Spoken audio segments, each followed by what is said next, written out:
ನೀವು ವೃಶ್ಚಿಕ ರಾಶಿಯವರಾಗಿದ್ರೆ ನಿಮಗೆ ಒಂದು ಅತ್ಯಂತ ಇಂಪಾರ್ಟೆಂಟ್ ಬಹಳ ಪ್ರಮುಖವಾದ ಅಪ್ಡೇಟ್ ಇದೆ. ಅದೇ ಶುಕ್ರ ಗ್ರಹದ ನೀಚತ್ವ ಸ್ಥಿತಿ ಅಂತ.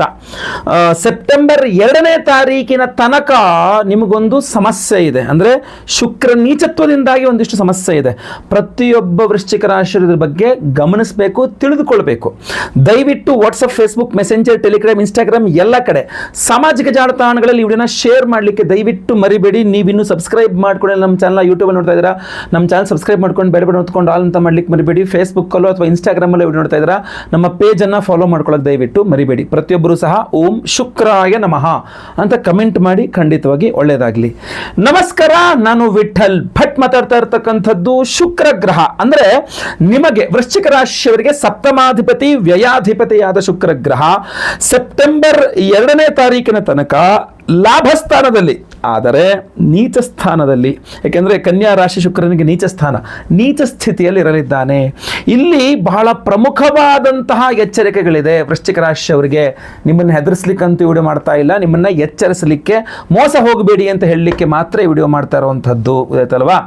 ನೋಡಿ, ಶುಕ್ರ ಗ್ರಹ ನಿಮಗೆ ಸಪ್ತಮಾಧಿಪತಿಯಾಗಿ ಲಾಭದಲ್ಲಿ ನೀಚ ಸ್ಥಿತಿ ಅಂತಂದ್ರೆ ಅರ್ಥ ಏನು ಗೊತ್ತಾ?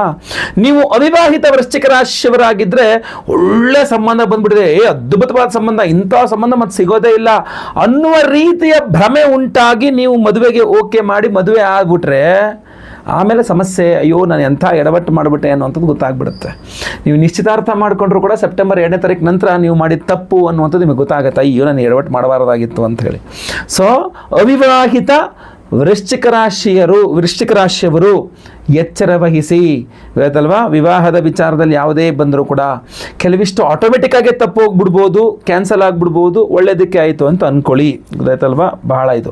ಇನ್ನು ಆಲ್ರೆಡಿ ಮದುವೆ ಆಗಿರತಕ್ಕಂತಹ ವೃಶ್ಚಿಕ ರಾಶಿಯವರು ದಾಂಪತ್ಯ ಕಲಹಗಳು, ಗಂಡ ಹೆಂಡತಿ ಜಗಳ ಮನಸ್ತಾಪಗಳು ಜಾಸ್ತಿ ಆಗ್ತದೆ. ಅಯ್ಯೋ, ನಿನ್ನ ಬಗ್ಗೆ ಹಂಗೆ ಅನ್ಕೊಂಡಿದ್ದೆ, ಹಿಂಗೆ ಅನ್ಕೊಂಡಿದ್ದೆ, ಹಂಗೆ ಮಾಡಿದೆ, ನೀನು ಹಿಂಗೆ ಮಾಡಿದೆ ಅಂದರೆ ಆ ಜಗಳ ಮನಸ್ತಾಪಗಳು ತುಂಬ ಜಾಸ್ತಿ ಆಗುತ್ತೆ. ಗಂಡ ಹೆಂಡಿರ ಜಗಳ ಉಂಡು ಮಲಗುವ ತನಕ ಆದರೆ ಪ್ರಾಬ್ಲಮ್ ಇಲ್ಲ, ಅದಕ್ಕೂ ಮೀರಿ ಮುಂದೋಯ್ತು ಅಂದರೆ ಎಚ್ಚರ ವಹಿಸಿ. ಸಪ್ತಮಾಧಿಪತಿ ಸೆಪ್ಟೆಂಬರ್ 2ನೇ ತಾರೀಕು ತನಕ ನೀಚ ಸ್ಥಿತಿಯಲ್ಲಿರೋದ್ರಿಂದ ಸಮಸ್ಯೆಯನ್ನು ಕೊಡಲಿದ್ದಾನೆ, ದಾಂಪತ್ಯ ಕಲಹಗಳು. ನೆಕ್ಸ್ಟ್, ಗಂಡ ಹೆಂಡತಿ ಅಷ್ಟೇ ಅಲ್ಲ, ಸ್ನೇಹಿತರು, ಬಿಸ್ನೆಸ್ ಪಾರ್ಟ್ನರ್ಸ್ ಜಗಳ ಮಾಡುವ ಸಾಧ್ಯತೆ ಜಾಸ್ತಿ ಇದೆ. ನಿಮ್ಮ ಹಾಗೂ ನಿಮ್ಮ ಸ್ನೇಹಿತರ ನಡುವೆ ಜಗಳ ಮನಸ್ತಾಪಗಳಾಗುತ್ತೆ, ಅಪಾರ್ಥಗಳಾಗುತ್ತೆ, ತಪ್ಪು ಕಲ್ಪನೆಗಳಾಗುತ್ತೆ. ಗೊತ್ತಲ್ಲ, ನಿಮ್ಮನ್ನು ನಿಮ್ಮ ಫ್ರೆಂಡ್ ತಪ್ಪು ತಿಳ್ಕೊಬೋದು ಅಥವಾ ನಿಮ್ಮ ಫ್ರೆಂಡನ್ನು ನೀವು ತಪ್ಪು ತಿಳ್ಕೊಬೋದು, ಏನು ಹೇಳೋಕ್ಕಾಗಲ್ಲ. ಬಿಸ್ನೆಸ್ ಪಾರ್ಟ್ನರ್ಸು ಕೂಡ ಸಹ ನೀವು ಜಗಳ ಮನಸ್ತಾಪಗಳು ಮಾಡಿಬಿಡ್ತೀರಾ.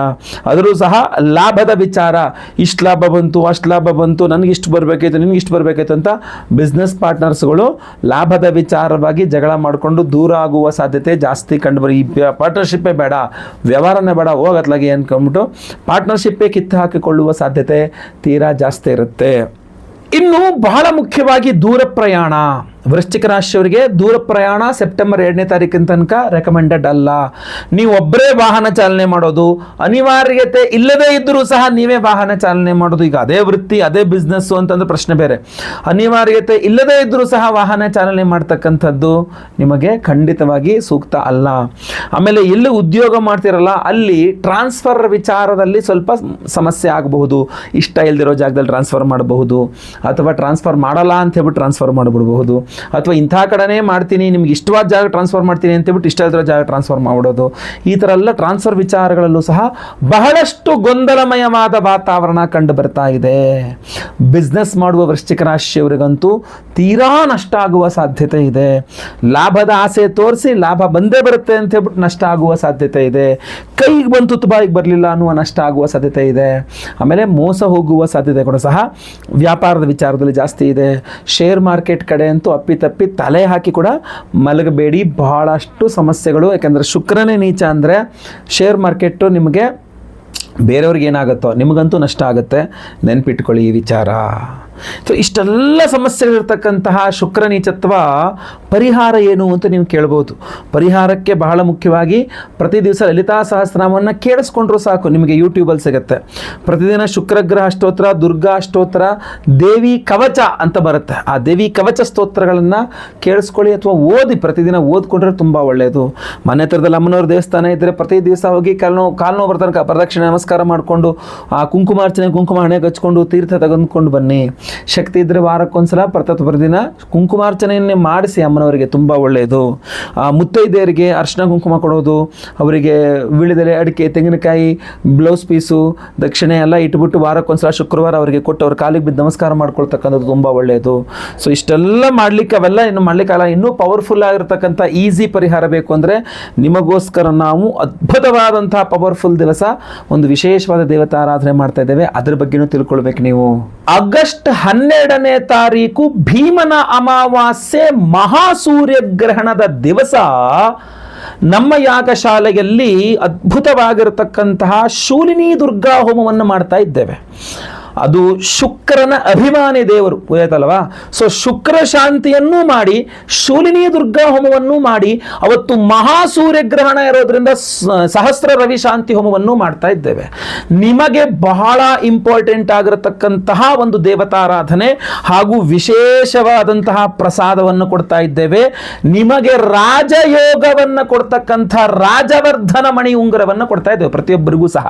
ಸಂಕಲ್ಪ ಸೇವೆ ಕೊಟ್ಟವರಿಗೆ ಸ್ಕ್ರೀನ್ ಮೇಲೆ ಕಾಣುವಂಥ ನಂಬರ್ಗೆ ನಿಮ್ಮ ಹೆಸರು, ಗೋತ್ರ ಗೊತ್ತಿದ್ರೆ, ನಕ್ಷತ್ರ ಗೊತ್ತಿದ್ರೆ, ನಿಮ್ಮ ರಾಶಿ ಹಾಗೂ ನಿಮ್ಮ ವಿಳಾಸವನ್ನು ವಾಟ್ಸಪ್ ಮಾಡ್ಕೊಳ್ಳಿ ಸಾಕು. ಅವತ್ತು ಲೈವ್ ಅಲ್ಲಿ, ಅವತ್ತು ಬುಧವಾರ, ಆಗಸ್ಟ್ 12ನೇ ತಾರೀಕು ಬುಧವಾರ ಅಮಾವಾಸ್ಯೆ, ಭೀಮನ ಅಮಾವಾಸ್ಯೆ ದಿವಸವೇ ಮಾಡ್ತಾ ಇದ್ದೇವೆ. ಈ ವಿವಾಹ ದಾಂಪತ್ಯ ಸಮಸ್ಯೆಗಳ ಪರಿಹಾರಕ್ಕೆ ಸ್ವಯಂವರ ಪಾರ್ವತಿ ಹೋಮವನ್ನು ಮಾಡ್ತಾ ಇದ್ದೇವೆ. ಅದರಲ್ಲೂ ಈ ವಿಶೇಷವಾಗಿರತಕ್ಕಂಥ ರಾಜವರ್ಧನ ಮಣಿ ಉಂಗುರ ಎನರ್ಜೈಸ್ ಆಗುತ್ತೆ ಅದಲ್ವಾ. ಶುಕ್ರ ಶಾಂತಿ ಹೋಮ, ಗುರು ಶಾಂತಿ ಹೋಮ, ಶನಿ ಶಾಂತಿ ಹೋಮವೂ ಸಹ ಆಗ್ತದೆ. ಸೊ ಈ ವಿಶೇಷವಾಗಿರತಕ್ಕಂಥ ಹೋಮಗಳಲ್ಲಿ ನೀವು ಸಂಕಲ್ಪ ಸೇವೆ ಕೊಟ್ಕೊಂಡ್ರೆ ಅವತ್ತು ಲೈವಲ್ಲಿ ನಿಮ್ಮ ಹೆಸರು ಸಂಕಲ್ಪ ಆಗುತ್ತೆ. ಅವತ್ತು ಸೂರ್ಯ ಗ್ರಹಣನೂ ಇರೋದ್ರಿಂದ ಇಲ್ಲಿ ಆಚರಣೆ ಇಲ್ಲ, ಯಾಕೆಂದ್ರೆ ಇಲ್ಲಿ ಕಾಣಿಸ್ತಾ ಇಲ್ಲ, ಆದರೆ ಅದರ ಪ್ರಭಾವ ಇರುತ್ತೆ. ಸೂರ್ಯಗ್ರಹಣದ ದುಷ್ಪ್ರಭಾವವು ಪರಿಹಾರವಾಗಿ ಶುಭ ಫಲವೂ ನಿಮಗೆ ಚೆನ್ನಾಗಿ ಸಿಗಬೇಕು. ರಾಜವರ್ಧನ ಮಣಿಯ ಉಂಗುರವನ್ನ ಎನರ್ಜೈಸ್ ಮಾಡ್ತಕ್ಕಂಥದ್ದು ಶೂಲಿನಿ ದುರ್ಗಾ ಹೋಮ. ಅದಕ್ಕೆ ನಾನು ಈಗ ಸಿಂಪಲ್ ಪರಿಹಾರದಲ್ಲಿ ಹೇಳಿದ್ದು, ದುರ್ಗಾದೇವಿ ಆರಾಧನೆ ಜಾಸ್ತಿ ಮಾಡ್ಕೊಳ್ಳಿ ಶುಕ್ರದೋಷ ಪರಿಹಾರಕ್ಕೆ ಅಂತ. ಸೊ ಶುಕ್ರದೋಷವು ಪರಿಹಾರ ಆಗುತ್ತೆ, ಅಮ್ಮನವರ ಅನುಗ್ರಹ ಸಿಗುತ್ತೆ, ಗ್ರಹಣ ದೋಷವು ಪರಿಹಾರ ಆಗುತ್ತೆ. ವಿಶೇಷವಾಗಿ ರಾಜವರ್ಧನ ಮಣಿ ಉಂಗುರ ರಾಜಯೋಗವನ್ನು ಕೊಡುತ್ತೆ. ಪ್ರತಿಯೊಬ್ಬರೂ ಸಹ ಸಂಕಲ್ಪ ಸೇವೆ ಕೊಟ್ಟ ಪ್ರತಿಯೊಬ್ಬರಿಗೂ ಕೊಡ್ತಾ ಇದ್ದೇವೆ. ಇದೆಲ್ಲರೂ ಸಹ ಧಾರಣೆ ಮಾಡ್ಕೊಳ್ಬಹುದಾಗಿರ್ತದೆ. ಉಂಗುರದ ಬೆರಳಲ್ಲಿ ಧಾರಣೆ ಮಾಡ್ಕೊಳ್ಬಹುದು. ಪ್ರತಿಯೊಬ್ಬರು ಗಂಡಸರು ಹೆಂಗಸರು ಎಲ್ಲರೂ ಸಹ ಧಾರಣೆ ಮಾಡ್ಕೊಳ್ಬಹುದು. ಈ ಹಿಂದೆ ಅಂದರೆ ಜನವರಿಯಲ್ಲೋ ಏನೋ ಮತ್ತು ಒಂದ್ಸಲ ಕೊಟ್ಟಿದ್ದಾಗಿತ್ತು, ಈಗ ಬಹಳ ಕಾಲ ಆಯಿತು, ಅದು 6 ತಿಂಗಳ ಮೇಲೆ ಆಗೋಯ್ತು. ಸೊ ಅದರಿಂದ 8 ತಿಂಗಳಿಗೆ ಆಗೋಯ್ತು. ಸೊ ಈ ಒಂದು ಹಳೆ ಉಂಗುರ ನಿಮ್ಮ ಹತ್ರ ಏನಿದ್ರೆ ಅದನ್ನು ಹರಿಯುವ ನೀರಲ್ಲಿ ಎಲ್ಲರೂ ವಿಸರ್ಜನೆ ಮಾಡಿ ಈ ಹೊಸ ಉಂಗುರನ್ನು ಮತ್ತೆ ಸಂಕಲ್ಪ ಸೇವೆ ಕೊಟ್ಕೊಳ್ಬಹುದು, ಅಕಸ್ಮಾತ್ ನಿಮ್ಮಲ್ಲಿ ಇದ್ದರೆ.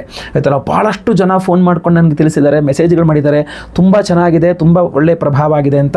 ಇದು ಲಿಮಿಟೆಡ್ ಆಗಿ ಮತ್ತೆ ಪುನಃ ಮಾಡಿಸಿದ್ದೇನೆ, ಇದು ಮತ್ತೆ ಪುನಃ ನಿಮಗೆ ಕೊಡ್ತಾ ಇದ್ದೇನೆ. ಸಂಕಲ್ಪ ಸೇವೆಗೆ ಹೆಸರು ಕೊಟ್ಕೊಳ್ಳಿ ಸ್ಕ್ರೀನ್ ಮೇಲೆ ಕಾಣುವಂಥ ನಂಬರ್ಗೆ. ಅವತ್ತು ನೀವೇನಾದ್ರು ರಿಜಿಸ್ಟರ್ ಆದರೆ ಅಂದರೆ ನಿಮ್ಮ ಹೆಸರು ನಾನೇ ಲೈವಲ್ಲಿ ಸಂಕಲ್ಪ ಮಾಡ್ತೇನೆ. ನಿಮ್ಮ ಹೆಸರು ಲೈವಲ್ಲಿ ಭೀಮನ ಅಮಾವಾಸ್ಯೆ ದಿವಸ, ಸೂರ್ಯಗ್ರಹಣ ದಿವಸ ಲೈವಲ್ಲಿ ನಿಮ್ಮ ಹೆಸರು ಸಂಕಲ್ಪ ಆಗೋದು ನೀವು ನೋಡ್ಕೊಳ್ಬಹುದು, ಕೇಳಿಸ್ಕೊಳ್ಬಹುದು. ಎಲ್ಲ ಹೋಮದ ಭಸ್ಮ, ಕುಂಕುಮಾರ್ಚನೆ, ಕುಂಕುಮ ಪ್ರಸಾದ ಸಹಿತ ಈ ವಿಶೇಷವಾಗಿರತಕ್ಕಂತಹ ರಾಜವರ್ಧನ ಮಣಿ ಉಂಗುರವನ್ನು ನಿಮಗೆ ನಾನು ಸ್ಪೀಡ್ ಪೋಸ್ಟ್ ಮೂಲಕ ಕಳಿಸ್ಕೊಡ್ತೇನೆ. ಎಲ್ಲರೂ ಆ ಹೋಮದ ಭಸ್ಮ, ಕುಂಕುಮಾರ್ಚನೆ, ಕುಂಕುಮವನ್ನು ಹಣೆಗೆ ಹಚ್ಕೊಳ್ಳಿ. ಈ ರಾಜವರ್ಧನ ಮಣಿ ಉಂಗುರವನ್ನು ನೀವು ಬೆರಳಿನಲ್ಲಿ ಧಾರಣೆ ಮಾಡ್ಕೊಳ್ಬಹುದಾಗಿರ್ತದೆ. ಅಡ್ಜಸ್ಟಬಲ್ಲು, ಏನೂ ತೊಂದರೆ ಇಲ್ಲ, ತುಂಬ ಚೆನ್ನಾಗಿರ್ತದೆ. ಪ್ರತಿಯೊಬ್ಬರು ಸಹ ಧಾರಣೆ ಮಾಡ್ಕೊಳ್ಳಿ. ಸಂಕಲ್ಪ ಸೇವೆಗೆ ಹೆಸರು ಕೊಟ್ಕೊಳ್ಳಿ ಸ್ಕ್ರೀನ್ ಕಾಣೋ ನಂಬರ್ಗೆ. ಬೇಗ ಬೇಗ ನಿಮ್ಮವರ ವಾಟ್ಸಪ್ ಮಾಡ್ಕೊಳ್ಳಿ, ಕರೆ ಮಾಡಿ ವಾಟ್ಸಪ್ ಮಾಡ್ಕೊಳ್ಳಿ. ಬಹಳ ಇಂಪಾರ್ಟೆಂಟ್. ವಾಟ್ಸಪ್ ಮಾಡ್ಕೊಂಡ್ರೆ ನಮ್ಮ ಹತ್ರ ಡಾಟಾ ಇರ್ತದೆ, ನಾವು ನಿಮಗೆ ರಿಪ್ಲೈ ಮಾಡ್ತೇವೆ. ನೀವು ಆರಾಮಾಗಿ ಪೇಮೆಂಟ್ ಮಾಡಿಕೊಂಡು ಸಂಕಲ್ಪ ಸೇವೆಗೆ ಹೆಸರು ಕೊಟ್ಕೊಳ್ಬಹುದು. ಒಳ್ಳೆಯದಾಗಲಿ. ಈ ಇಂಪಾರ್ಟೆಂಟ್ ವಿಡಿಯೋನ ಪ್ರತಿಯೊಬ್ಬರಿಗೂ ರೀಚ್ ಆಗೋ ಥರ ದಯವಿಟ್ಟು WhatsApp, Facebook, messenger, Telegram, Instagram ಎಲ್ಲ ಕಡೆ ಸಾಮಾಜಿಕ ಜಾಲತಾಣಗಳಲ್ಲಿ ವಿಡಿಯೋನ ಶೇರ್ ಮಾಡಲಿಕ್ಕೆ ಮರಿಬೇಡಿ. ನೀವು ಇನ್ನೂ ನಮ್ಮ ಚಾನಲ್ ಸಬ್ಸ್ಕ್ರೈಬ್ ಮಾಡ್ಕೊಂಡಿಲ್ಲ, ಯೂಟ್ಯೂಬ್ ನೋಡ್ತಾ ಇರೋ ನಮ್ಮ ಚಾನಲ್ ಸಬ್ಸ್ಕ್ರೈಬ್ ಮಾಡ್ಕೊಂಡು ಬೆಲ್ ಬಟನ್ ಅಂತ ಮಾಡಲಿಕ್ಕೆ ಮರಿಬೇಡಿ. ಫೇಸ್ಬುಕ್ಕಲ್ಲೋ ಇನ್ಸ್ಟಾಗ್ರಾಮಲ್ಲೋ ಈ ನಮ್ಮ ವಿಡಿಯೋ ನೋಡ್ತಾ ಇದ್ದಾರೆ ಅಂದರೆ ದಯವಿಟ್ಟು ನಮ್ಮ ಪೇಜನ್ನು ಫಾಲೋ ಮಾಡಲಿಕ್ಕೆ ದಯವಿಟ್ಟು ಮರಿಬೇಡಿ. ಏನಾದರೂ ವಿಶೇಷ ಪ್ರಶ್ನೆಗಳಿದ್ದರೆ ಕಮೆಂಟ್ ಮಾಡಿ, ನಾನು ಕಮೆಂಟ್ಸ್ನ ಓದ್ತಾ ಇರ್ತೇನೆ. ಒಳ್ಳೆಯದಾಗಲಿ. ಮುಂದಿನದಲ್ಲಿ ಮತ್ತೆ ಪುನಃ ನಿಮ್ಮನ್ನು ಭೇಟಿ ಮಾಡ್ತೇನೆ. ಲೋಕ ಸಮಸ್ತ ಸುಖಿನೋ ಭವಂತು. ನಾರಾಯಣ ನಾರಾಯಣ ನಾರಾಯಣ.